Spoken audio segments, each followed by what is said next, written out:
বিচার্য বিষয় বদলের পর উচ্চ প্রাথমিকের নিয়োগ সংক্রান্ত একটি মামলা থেকে সরে দাঁড়ালেন বিচারপতি সৌমেন সেন।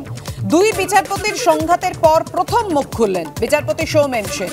এই আদালত অপমানিত হয়েছে, মন্তব্য বিচারপতি সৌমেন সেনের। সংবাদ মাধ্যমের সামনে বলার অধিকার সবার আছে, কিন্তু বিচারপতির অধিকার নির্দেশ দেওয়ার ক্ষেত্রেই সীমাবদ্ধ।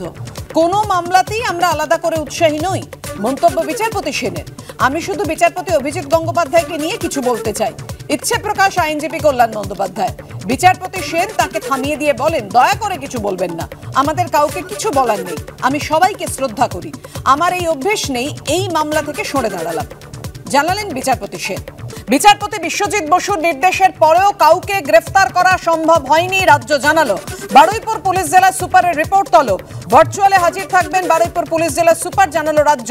হাজির থাকতে হবে নরেন্দ্রপুর থানার আইসিকে, এমনটাই আদালত জানালো। এইসব পঞ্চায়েত সদস্য এবং রাজনৈতিক ব্যক্তিকে অবিলম্বে গ্রেফতার করতে হবে, এমনই মন্তব্য করেন বিচারপতি। গতকাল নির্দেশের পর থেকে ৩-৪ জায়গায় তল্লাশি চালানো হয়েছে, কাউকে পাওয়া যায়নি, কাউকে গ্রেফতার করা যায়নি। সরকারি আইনজীবী এমনটাই জানিয়েছেন। পঞ্চায়েত সদস্যকে বাড়িতে পাওয়া যায়নি, এটা কিভাবে সম্ভব? প্রশ্ন করেন মাননীয় বিচারপতি বিশ্বজিৎ বসু। সুপারকে বলুন অবিলম্বে বিষয়টি দেখতে, তাকে তো ব্যক্তিগতভাবে এটা দেখতে বলেছিলাম, মন্তব্য বিচারপতি। স্কুল শিক্ষা দপ্তরের সহ অধিকর্তাদের ভূমিকাও ক্ষোভ প্রকাশ করেন মাননীয় বিচারপতি। দুই সহ অধিকর্তা তপন কুমার সিনহা, অনিন্দ কুমার চট্টোপাধ্যায়ের ভূমিকায় রীতিমতো ক্ষুব্ধ বিচারপতি। আদালতের নির্দেশে স্কুলের দুর্নীতির অভিযোগের সত্যতা খতিয়ে দেখতে আপনারা গিয়ে কি করলেন? জেলা স্কুল পরিদর্শকের দুটি রিপোর্টে স্পষ্ট করে যেখানে আর্থিক দুর্নীতির কথা জানানো হয়েছিল, সেই রিপোর্ট আপনারা ছুঁড়ে ফেলে দিলেন, প্রশ্ন বিচারপতি। শিক্ষা দপ্তরের কমিশনারকে যে অভিযোগ স্কুলের শিক্ষকরা জানিয়েছিল, সেগুলো খতিয়ে দেখলেন না আপনারা, প্রশ্ন বিচারপতি। সহ অধিকর্তারা কি পঞ্চায়েত সদস্যদের সঙ্গে হাত মিলিয়েছিলেন, প্রশ্ন মাননীয় বিচারপতি। অপরাধমূলক ষড়যন্ত্রের ধারায় মামলা হওয়া উচিত বলে মন্তব্য আদালতের।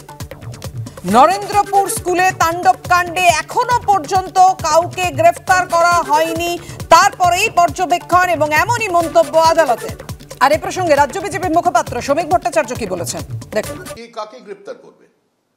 ক্ষমতার আসার কয়েক বছরের মধ্যেই উত্তরবঙ্গের একজন পঞ্চায়েত সমিতির সদস্যের স্ত্রী কলেজে নকল করতে গিয়ে শিক্ষকের হাতে ধরা পড়লেন।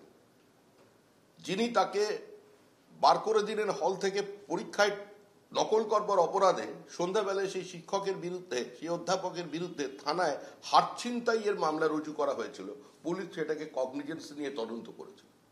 এটাই শিক্ষাঙ্গনের প্রকৃত চিত্র। পুরো বিষয়টাই হচ্ছে টাকার। যেখানে লুট বন্ধ করবার জন্য কেউ প্রতিবাদ করবেন, তদন্তের দাবি জানাবেন, সেখানে তাদের আক্রমণের শিকার হতে হবে।